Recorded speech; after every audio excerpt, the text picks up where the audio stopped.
Mi nombre es Martín. Desde principios del 2023 empecé un viaje, una aventura.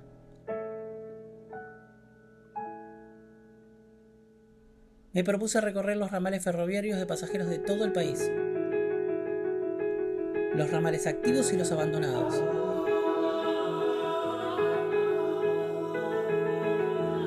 Un relevamiento independiente con el fin de registrarlo en un documental. Y este es el diario de viaje. Acompáñame en este canal.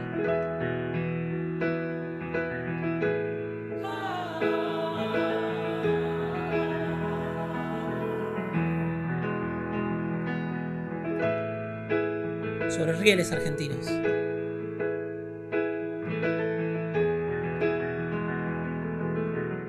El Ferroclub Argentino es una asociación civil sin fines de lucro que se dedica a la preservación del material histórico ferroviario. Es decir, que todo lo que vamos a ver ahora es gracias al esfuerzo de los socios que no solo tienen sus trabajos o sus estudios, se dedican a otra cosa y dedican sus tiempos libres a hacer esto que vamos a ver hoy, que es el preservar lo que es de todos los argentinos.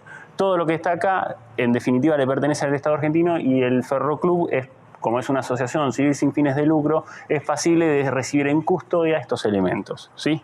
Yo lo que voy a hacer ahora es explicarles lo que vamos a ver en esta sala, después vamos a pasar al resto de las salas del museo. Museo que está en el edificio de la vieja estación, que es un edificio que data de 1890, o sea, ya tiene más de 120 años.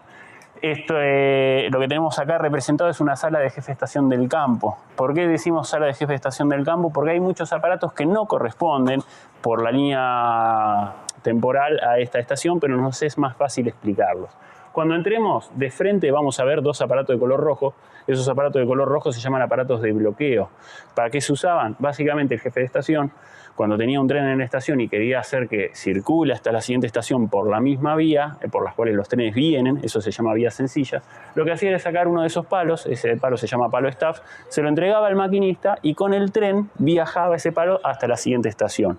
Apenas el jefe de estación sacaba el palo, el tren que quisiera venir de aquella estación a esta, no lo podía hacer porque el jefe de estación de aquella otra estación no podía sacarlo, ¿sí? Era un testigo de quién tenía la razón o el uso de vía. Cuando viaja el tren, si llega otro tren que va en el mismo sentido, el jefe de estación no puede seguir sacando el palo hasta en tanto el primero que haya sacado haya llegado a la otra estación y el jefe de estación de aquella lo coloque en un aparato igual. ¿Por qué hay dos? Obviamente uno para un lado y otro para el otro. Este sistema se sigue utilizando en la vía Mar del Plata más allá de Chascomús, ¿sí? En donde los encargados de la circulación retiran los palos, se los entregan a los maquinistas y los van entregando en las distintas estaciones. Obviamente no corresponden a esta estación porque esta estación nació con dos vías, una para ir y una para volver. Entonces no tiene sentido de que el jefe de estación bloquee el sentido de los trenes opuestos si total va por otra vía, ¿sí? Entonces, pero es más fácil explicar este sistema. Después sobre la izquierda vamos a encontrar una boletera donde se entregaban boletos similares a los que nosotros le entregamos que decían válidos a la fecha. Pero la pregunta es, ¿a qué fecha? Y la cuestión es que en la mesada había una fechadora que por presión ponían para qué fecha era válido. Si yo quería hacer una venta anticipada, lo que hacía era cambiar la fecha en cual se vendía este boleto. Y la pregunta es, ¿cómo sabía que no estaba vendiendo boletos más? Bueno, para cada tren las estaciones tenían asignada una cantidad de boletos. Y si yo me quedaba sin boletos, porque vamos a decir tenía 30 boletos y vendí más de 30 boletos, lo que hacía el jefe de estación era comunicarse con las otras estaciones y decir, ¿te quedaron boletos para ese tren? Sí. Bueno, entonces no los vendás que los voy a vender yo. Todas esas funciones las hacía el jefe de estación y a medida que había muchos boletos para atender, muchos trenes que atender o venta de, vamos a decir, encomiendas, o sea, llevar encomiendas, empezaron a aparecer figuras, o sea, empleados, por ejemplo, el boletero, el señalero que se encargaba de esto del palo staff, o auxiliares, que son como manos derechas al jefe de estación.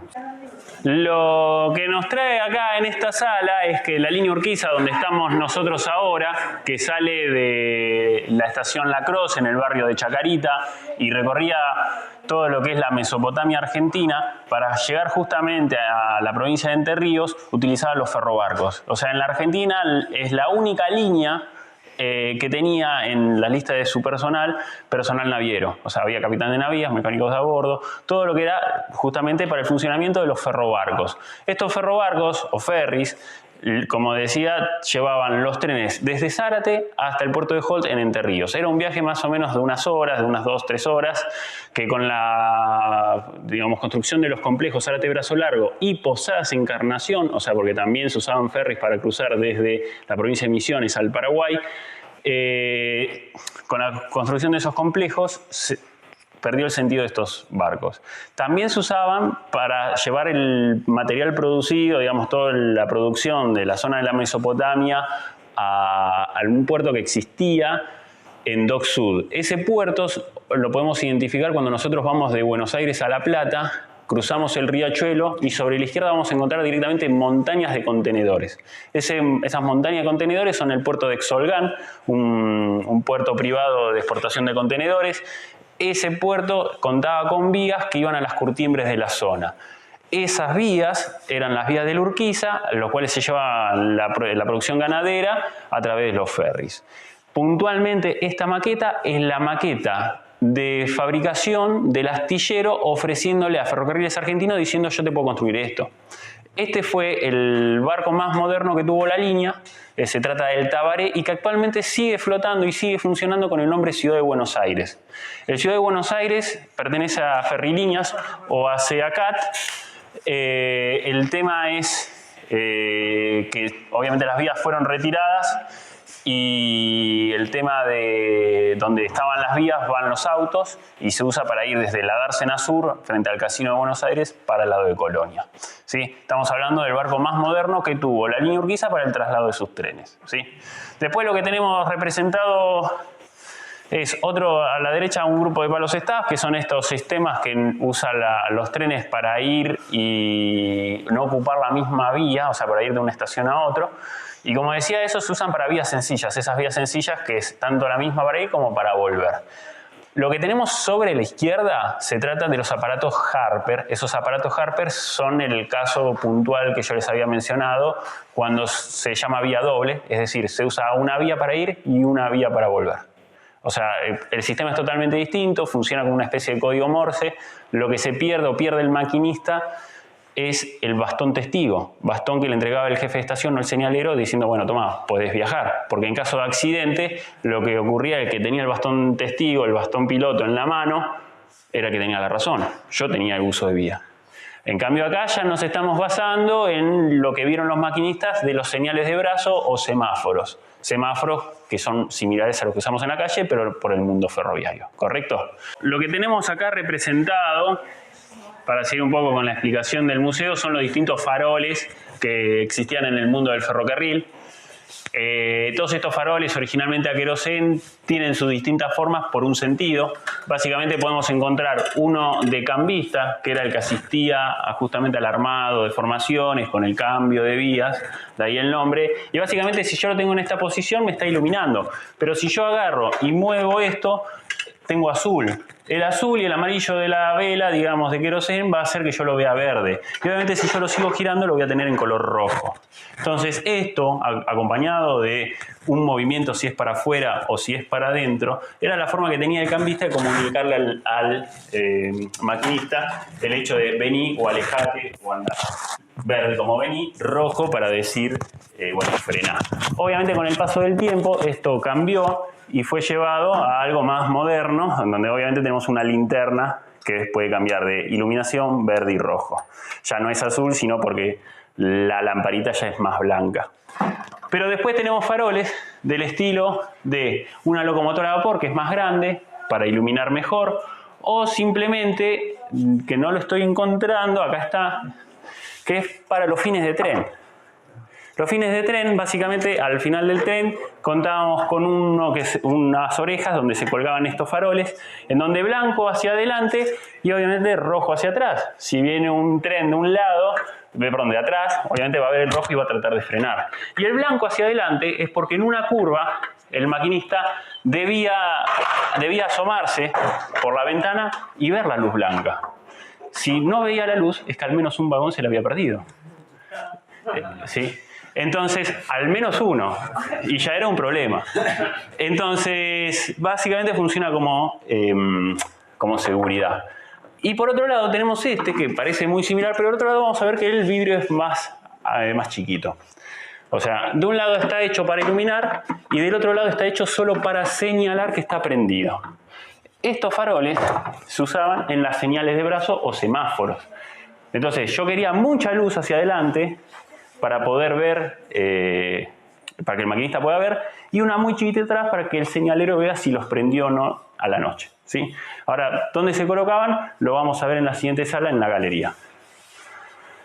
Ah, perdón, algo que me había quedado colgado es que esto, junto a una percha que justo está detrás del señor, me parece... Ah, no, la movieron. Bueno, me falta una percha, después la voy a buscar, pero la cuestión es que esto se unía a una serie de perchas que estaban ahí colocadas, que las llevaban los trenes expresos. Los trenes expresos tenían la característica de que no se podían demorar, que eran hiper recomendados, que tenían que los demás trenes correrse para que pasen. Esto era el celular de la época, porque si había un problema, justamente como ese tren no se podía demorar, lo que hacían era colgar la percha en los postes telegráficos y llamar a las estaciones diciendo me pasó algo. Como era un aparato caro para la época, obviamente no lo tenían todos los trenes, sino los recomendados, los que por alguna razón les interesaba llevar este tipo de cosas. ¿Cómo operaba el ferrocarril cuando no existía el celular y menos de estos aparatos? Era por aproximación. Si sabíamos que salió un tren porque justamente apareció el aviso del palo staff de que no podía sacar más cosas por horario, capaz debería tardar el tren 15 minutos, bueno, en 15 minutos, media hora debería estar el tren. Si después de una hora no pasó nada, algo realmente pasó y habría que salir de uno en cada lado a su encuentro. Esto es porque, bueno, no cumplió el horario. Pero bueno, para todos los casos especiales teníamos el teléfono de la época, ¿sí? Pero acá lo que queremos contar un poco es el hecho de estas señales de brazo. Estas señales de brazo, como dije, son los semáforos de la calle, en donde la más sencilla es la que tengo ahora a mi derecha arriba de todo. Esa se llama señal absoluta. Cuando está en rojo, se ilumina la anteojera roja y entonces, obviamente, el tren tiene que frenar. Cuando está en verde, se ilumina la anteojera azul y nuevamente el amarillo o naranja de la vela más lo azul hace que el maquinista lo vea en verde. Ahora, el maquinista puede decir, no, justo la señal estaba después de una curva, justo estaba lluvioso, estaba muy oscuro, no lo podía ver. Por eso, 2 kilómetros antes, el ferrocarril colocaba una cola de pescado. Una cola de pescado que en su posición roja, así como está ahora, a 0 grados, se iluminaba también la anteojera roja y me decía que la próxima señal, en 2 kilómetros, iba a ser una señal absoluta y esa señal sí o sí estaba en rojo. Ahora, esa señal podría estar en rojo. ¿Por qué podría estar en rojo? Porque mientras yo hago esos 2 kilómetros, capaz el problema se solucionó y ya está en verde. Pero por lo pronto yo tendría que decir, bueno, bajo la velocidad para prepararme para frenar en los 2 kilómetros. Ahora sí, si esa señal estaba en verde, me estaba así diciendo que sí o sí la señal de absoluta que está a 2 kilómetros sí o sí está en verde. Tanto esa para entrar a la estación como la que le sigue para salir de la estación, ¿sí? Entonces, la cola de pescado era una señal que estaba 2 kilómetros antes y nos decía que podría estar en rojo o que dale adelante que no hay problema. Ahora imaginemos una situación donde llega ese tren a una estación y la locomotora se tiene que desacoplar y cambiar de posición para volver para atrás. Si yo le bajo una señal absoluta, lo que voy a estar haciendo es andate hasta la siguiente estación, cosa que no es cierto eso. Como no es cierto, yo lo que estoy haciendo ahí es una maniobra. En vez de bajar una señal absoluta, bajamos y ponemos en esa posición de 45 grados la M de maniobra, ¿sí? Misma situación, vuelvo para atrás, llega el tren a una estación y la locomotora no tiene que hacer una maniobra, no tiene que ir a la siguiente estación, se tiene que correr. Se tiene que ir a un desvío, donde justamente la palabra desvío es una vía que termina. Esa señal no es una M de maniobra, no es una señal absoluta, esa es la señal de O. Algunos dicen que es de desvío, pero en realidad se trata de, como es un sistema inglés, de out, afuera, o sea, correte de la vía. En ese caso se baja, como digo, la letra O. Todos, si notamos estas señales, excepto la cola de pescado, terminan en punta recta. Y eso es porque hay un señalero diciéndome cosas. Ahora, cuando hay un sistema automático detrás de todo eso, se usa la punta flecha. Como para las puntas flechas ya estamos hablando de un sistema automático, de alguna manera ve dónde está el tren y a dónde va avanzando para ir poniendo rojos y verdes. Hay un sistema, también ya es contemporáneo a la radio. Entonces hay todo un procedimiento distinto en donde si la señal permanece mucho tiempo en rojo, puedo asumir de que esa señal está rota. En el otro de los casos, como hay un señalero diciéndome cosas, si esa señal estuviera rota, el señalero pondría un auxiliar que notificaría por escrito al maquinista diciendo esta señal está rota, no le hagas caso.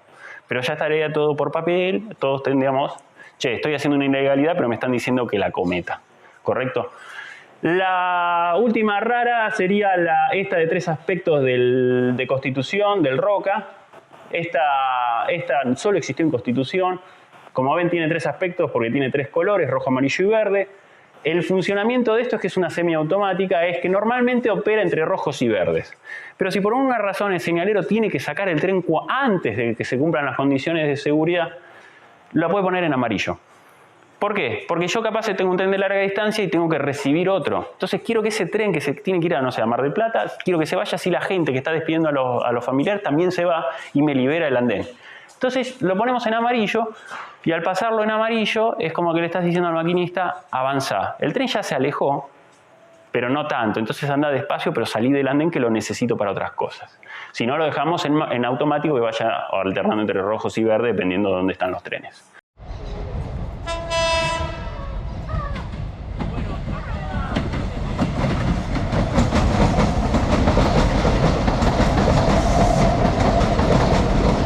Bueno, entonces lo que decía es que la marmita, digamos, acciona las 2 agujas. Estas agujas lo que hacen es justamente dirigir el tren. Acá con cuidado, lo que vamos a hacer es soltar la marmita y vemos cómo se movieron las agujas de lado. Esas agujas de lado lo que hacen es, en este caso, que la pestaña muerda acá y la otra entre acá. La pregunta es, ¿qué son las pestañas? Es porque, bueno, me salté la parte de que esto lo que tenemos acá es un par montado. Este par montado significa par de ruedas montadas sobre un eje, y estas ruedas lo que tienen es un pedazo de llanta, y este pedazo de llanta tiene esto que es la pestaña, ¿sí? Esta pestaña justamente es lo que en definitiva mantiene encarrilado al ferrocarril, al tren, y junto con la ayuda de los cambios es lo que nos ayuda a dirigir para que vamos. Bueno, ¿qué tal? Mi nombre es Marcos. Soy socio acá del Ferroclub hace más o menos un poco más de 10 años. Recién salí de la secundaria, básicamente, así que acá comenzó el sueño de ser ferroviario, que después por suerte se cumplió. Bueno, estamos acá, no sé, entre todos los proyectos que hacemos, yo estoy con este vagoncito, que en realidad empezó como subproyecto, porque el proyecto principal mío, el que estoy acá de momento, es el del coche motor FIA, que ya lo conocerán, el coche motor que tenía TEA. Bueno, que lo rescatamos de la Croce, que por suerte pudimos hacerlo a tiempo, porque ya se sabe todo lo que pasó con lo que quedó allá. Bueno, empezamos a trabajar con ese. Bueno, en general está en perfectas condiciones casi todo, salvo unos detalles del motor, que bueno, por eso no lo ponemos en marcha, porque tenemos que repararlo. Y bueno, mientras estábamos desarmándolo para conseguir los repuestos y todo, necesitamos un vehículo, un lugar donde dejar los repuestos, usarlo de taller móvil y esas cosas. Y bueno, y justo teníamos este vagoncito que estaba guardado hace muchos años acá atrás, que no es cualquier vagoncito, de hecho es un histórico dentro del histórico, porque es uno de los primeros vehículos que tuvo el Ferroclub, junto con la Jetta y un par de coches más. O sea, este es una joya de acá, digamos. Y bueno, estuvo muchos años venido abajo, muchos años guardado, sin nadie que le hiciera mantenimiento. Entonces, bueno, dijimos, bueno, nos sirve por dentro porque tiene el lugar justo, siempre fue taller, así que lo podemos volver a restaurar a su función original. Y ya que estamos, paralelamente con el coche motor vamos restaurando este.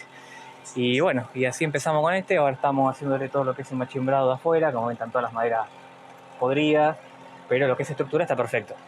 Adentro está perfecto, lo que se pudre todo afuera. Por suerte pudimos comprar todas las maderas con mucho esfuerzo. Simplemente por el paso de los años. Sí, tened en cuenta, para contarles más o menos, este coche se fabricó en 1890 para el ferrocarril de Entre Ríos. Y siempre fue un vehículo de servicio, era un furgón, no necesariamente un furgón de cola, se decía un furgón de auxilio, se decía, era un vagón taller. Claro. Pero la estructura básica es un vagón de carga de la época, nada más que tenía esas modificaciones internas para poder usar como taller.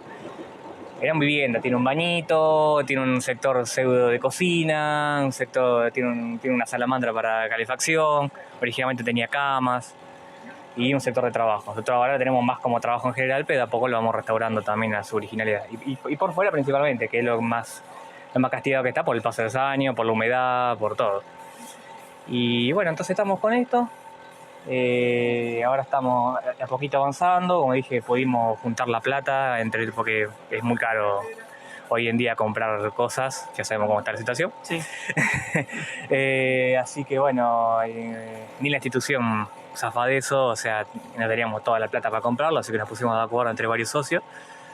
Hicimos una vaquita, como se le dice. Juntamos plata entre todos y bueno, una pequeña parte la puso el club y la otra parte la pusimos entre todos como a modo de donación para comprar todas las maderas.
La cuestión es que nosotros ahora estamos subidos a una parte de lo que es un coche motor. Un coche motor es un tipo de formación ferroviaria que no necesita de locomotora, porque el motor está en el mismo vehículo, ¿sí? Está debajo del piso.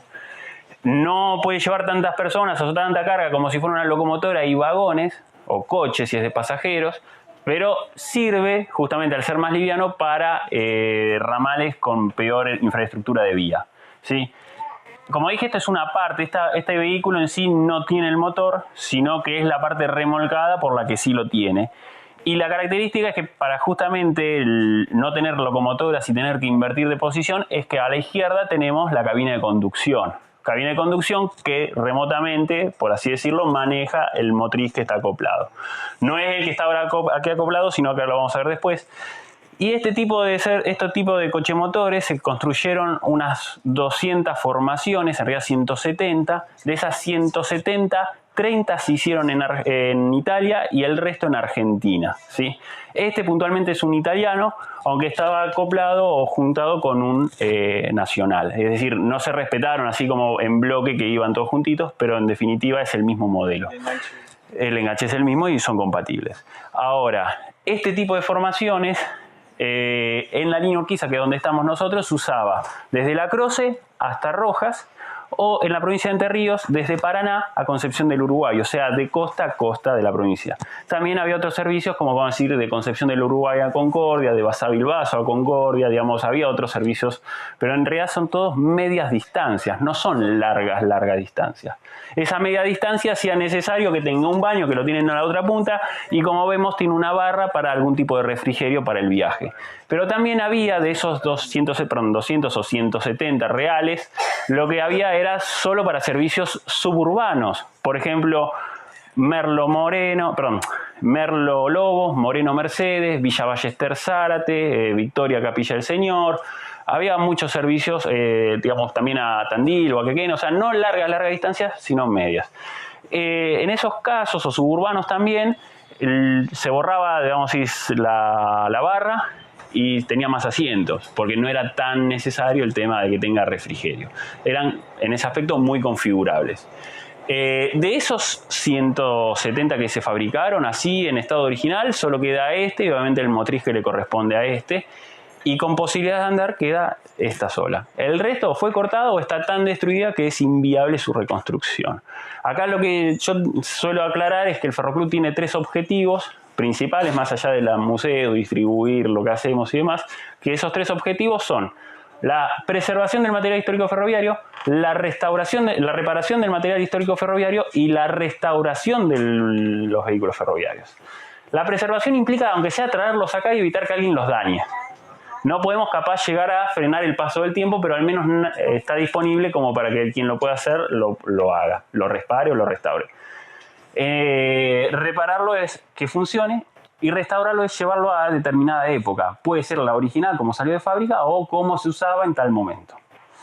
Vuelvo a repetir que acá todo lo que vemos, si vemos para nuestros costados, no está duplicado. Por ejemplo, tenemos acá a la derecha un comedor sin aire acondicionado, muy característico de la línea Urquiza. Ahora vamos a explicar después por qué sin aire acondicionado. Tenemos un coche primera, acoplado a aquel, y después un coche turista. Esos son bajando de clases. Y lo que nosotros estamos sentados justamente es en el equivalente a la clase turista porque estaba estandarizado, ¿sí? Esta clase turista también se llamaba clase única porque era la única disponible en los servicios urbanos. O sea, si nosotros salíamos de retiro y íbamos a Pilar, no podíamos elegir, bueno, quiero viajar en primera. Viajaba en la única que había disponible y era esta, disposición 3+2. 3 personas, pasillo 2 personas. Entonces, turista era básicamente una única con baño. Primera eran que estos asientos que se pueden rebatir, es decir, que queden siempre mirando hacia adelante, pero no se pueden reclinar. ¿Qué es eso que no se pueden reclinar? Justamente no puedo ofrecerles más comodidad de la que ya tienen. El primera es un asiento similar en cuanto a comodidad, pero se puede reclinar. O sea, tiene mayor grado de inclinación. Bueno, acá acabamos de subir a lo que es el coche Pullman. El coche Pullman es uno más elevado que el primera. Conceptualmente los asientos son los mismos, que se pueden dar vuelta. A ver, permiso, que creo que es este. No, no es este, una que la foto lo mostraste. El tema es que se pueden dar vuelta. No, lo saltaron. Lo saltamos por alguna. Porque lo pasa que para que no los giren, pero bueno. Entonces, acá se pueden dar vuelta justamente para siempre quedar en el sentido de la circulación. El tema es que esto, al estar así como están en esta posición, lo que no permite es que se reclinen porque le invadimos el espacio del otro. Por eso es como que en realidad no se permitía en viaje que las personas giren los asientos, sino que sí o sí estaban obligados a viajar mirando hacia adelante, ¿sí? Porque claro, llegaba la noche, todos querían dormir y de esta forma se puede y no molestamos a nadie. De la otra forma, las espaldas se golpean. La cuestión es que a lo que nos referimos en cuanto a comodidad, el asiento del primera era esta, pero lo que no contaba era con el aire acondicionado. El aire acondicionado que ahora está solo en ventilación por una cuestión que ahora vamos a explicar. Era como el valor agregado que le ponía la diferencia entre primera y Pullman.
locomotora? La locomotora que está a mis espaldas, una Baldwin de 1908, es una locomotora de uso mixto que perteneció al ferrocarril Entre Ríos. Es decir, su uso mayormente fue del sur al centro de la provincia de Entre Ríos, y después de la de la nacionalización fue parte del ferrocarril Urquiza. Ahí donde su uso fue desde Buenos Aires hasta Entre Ríos, Corrientes y todas esas cuestiones. Es una locomotora de uso mixto, o sea, sirve tanto para trenes de carga como trenes de pasajeros, y fue la segunda locomotora a vapor que restauró el Ferroclub Argentino como institución, en donde, bueno, en este caso podemos ver que también se encuentra en reparación. La idea o las expectativas es que a fin de año del 2024 se encuentre funcionando. Esta locomotora también corrió el tren histórico, también funcionó hasta el 2000 y pico, y también es lo que nos motiva a nosotros a seguir funcionando.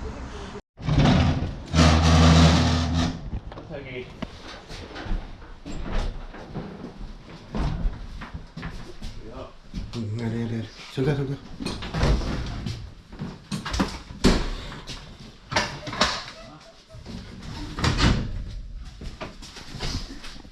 Lo que yo te quería preguntar, Matías, es que me puedo encontrar ahora, más allá de haber hecho con los chicos de de amigos del ferrocarril Urquiza, Fátima, Zárate, ¿qué me puedo encontrar a nivel vías, a nivel formaciones y estaciones desde Zárate hasta Posadas en el viaje? Perfecto.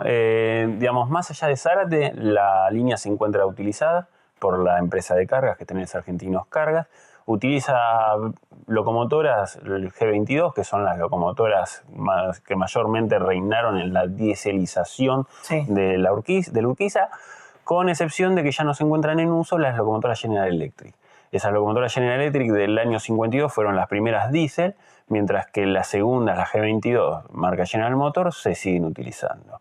Después, en temas de vía, la verdad es que roza entre lo aceptable muy poco a muy paupérrimo. Hay un buen tramo de vía entre Zárate y la siguiente estación, que es Libertador General San Martín, sobre todo por el tema de los puentes, o sea, uno no se puede arriesgar a que se les caiga un puente de encima, pero después el tema de la infraestructura deja bastante que desear. Eso es una contra que tiene el ferrocarril Urquiza, que al no ser un ferrocarril que tenga mucha zona de cobertura, porque solo la Mesopotamia, es medio como que queda aislado del resto y no recibe grandes inversiones. En Libertador General San Martín estaba el empalme hacia la estación de Holt, que era donde caían los ferries de la línea Urquiza. Y ese tramo se sigue utilizando para llevar rollos de pino que son embarcados, justamente son puestos en barco hacia China. El tema de los servicios que se siguen utilizando, o sea, siguen yendo hasta Basavilbaso por la línea troncal, pero en el medio quedaron el empalme de cargo tanto a Gualeguay y después a la vía Gualeguaychú, que fue recortada por el tema del corsódromo.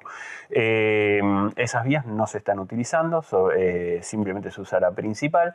Se puede llegar a San Salvador, donde hay un ramal que sale hacia Concepción del Uruguay, ¿sí? A ese ramal a Concepción del Uruguay está utilizado entre Elisa y Caseros por una asociación de aficionados que realizan unos paseos. Perfecto. Entre Basavilbaso y Concepción del Uruguay también la infraestructura está abandonada y es liviana, no permite grandes trenes de carga, y fue utilizada más o menos hasta el 2014-2015 con servicios que iban desde Paraná hasta Concepción del Uruguay con unos cochemotores de fabricación nacional, Materfer. Después, entre Basavilbaso y Paraná, también es una infraestructura liviana, por eso el tema de los trenes sin aire acondicionado mayormente en esa vía, aunque bueno, en Paraná está utilizado por un servicio urbano con estos mismos cochemotores hasta Colonia Avellaneda y un par de estaciones más, pero eso es del ramal a Concordia pasando por Federal, ¿sí? El servicio, la línea transcurre de Basavilbaso a Paraná por Oro Verde, por Rosario del Talaes y Nogoyá, que fue la que siempre existió una cooperativa entre Nogoyá y Paraná que corría trenes especiales, que se llamaba Cooperativa del Ferrocarril Urquiza. Esa cooperativa y ese material fue después absorbido por la provincia de Entre Ríos para correr estos servicios. Y también en un momento existió la gente de Ferrotur mesopotámico que quería hacer un servicio turístico entre Concordia y las represas Alto Grande. Con esas vías se utilizaban con conexión al Uruguay y se utilizaron hasta el 2015 con el tren, digamos, de los pueblos libres, que era con cochemotores de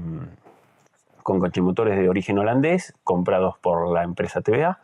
Después esos cochemotores, algunos se encuentran en Posadas, otros se encuentran en Carbó, que es una estación intermedia entre Zárate y Basavilbaso.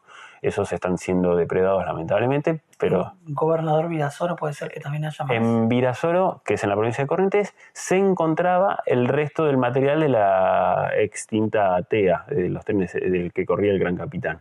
Sin embargo, fueron llevados a Cazapava, porque en Virasoro se inicia el tráfico de los pinos, que es hacia Holt. ¿Están resguardados estos ahora? ¿O están... No, esos fueron productos fueron víctimas del vandalismo de la gente.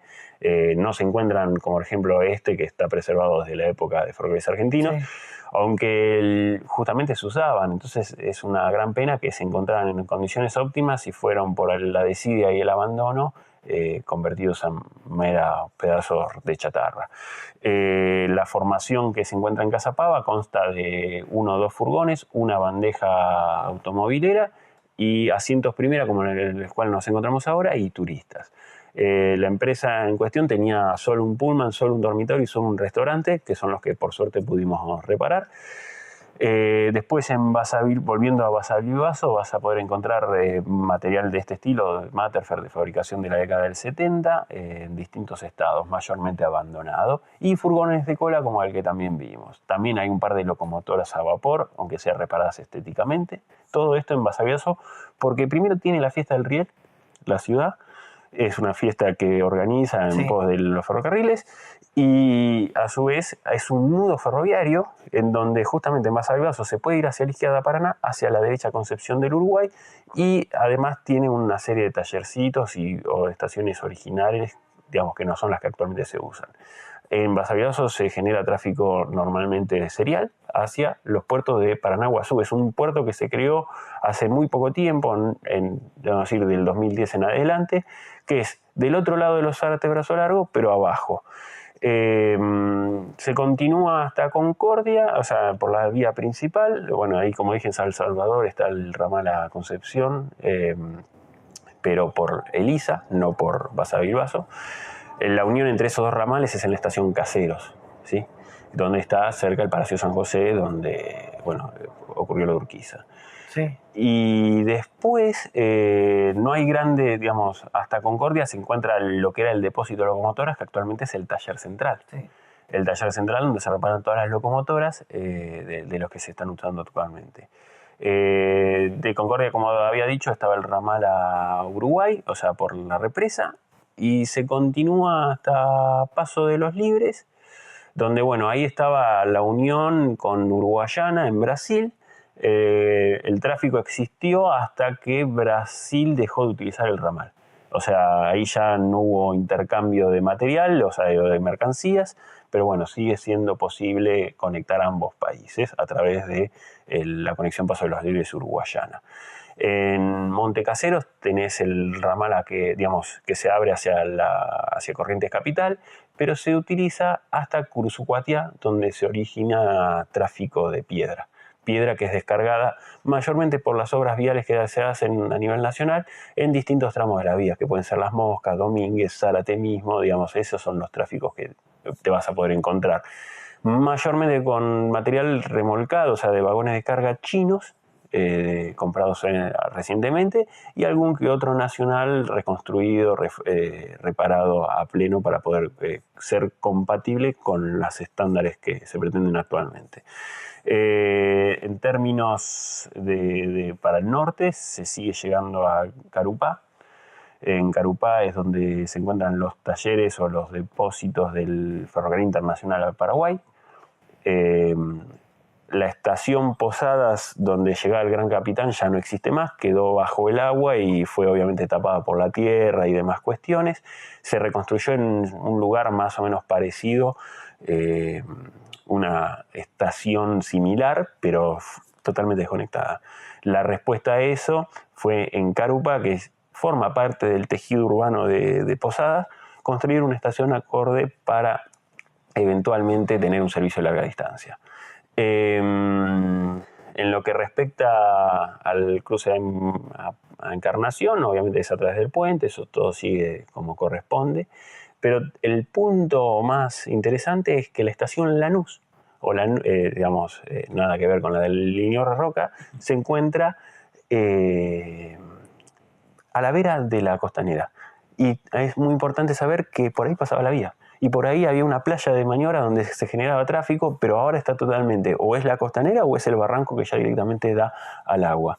Es muy interesante ver cómo se cambió la fisonomía de la vía, aunque los puntos importantes, vamos a decir, Carupá y Encarnación, siguen conectados. Eso es todo por la represa, que subió el alteo, el nivel, la cota, y eso llevó a que haya más agua para generar más energía. ¿Y Trenes Argentinos Cargas llega hasta Carupá? Carupá, exacto. No cruza, si bien hubo unas intenciones, aparentemente no cruza a Paraguay a cruzar carga. Pero digamos a Posadas, nunca no llega a Posadas porque la estación no existe. Pero hay una réplica. Hay una réplica. Exactamente. No ese es un dato que no lo sabía. Es una réplica, no es la original, okay. Creo que tiene las mismas aberturas, o sea, es el mismo diseño, pero no es la original. Es un museo, una especie de... Una réplica museo que tiene ahí preservadas 2 locomotoras Baldwin similares a la que tenemos acá, pero preservadas, me refiero pintadas nomás, y chao, no es lo mismo.